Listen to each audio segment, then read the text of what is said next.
Hello, Lisa Broyles here with Way to Health MD, and I'm introducing a brand new series. I'm super excited about it, and I hope it will provide you with lots of good information.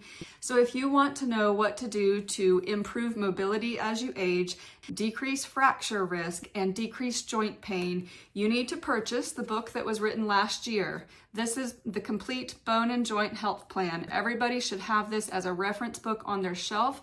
It came out last year, 2025. This is by Dr. Jocelyn Wittstein, MD, who I went to medical school with, friend of mine, so excited to promote her book. And her co-author is Sydney Nitzorski. She is a registered dietitian and fitness instructor.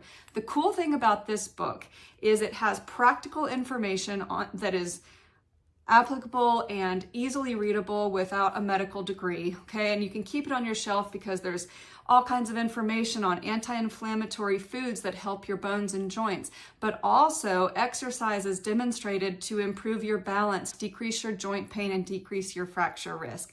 They also include a list of supplements that they recommend for joint pain. So what I'm going to do is give you a 7-part video series that will highlight different aspects of this book, starting with what you should and shouldn't eat, a deep dive into foods that contain calcium, because there's a lot of arguing over that online, so I want to address that.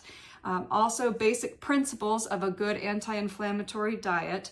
We're also going to summarize the Get Moving, which is part 3 of this book, where they are demonstrating different exercises to improve your balance, coordination, decrease your fracture risk, and decrease your joint pain.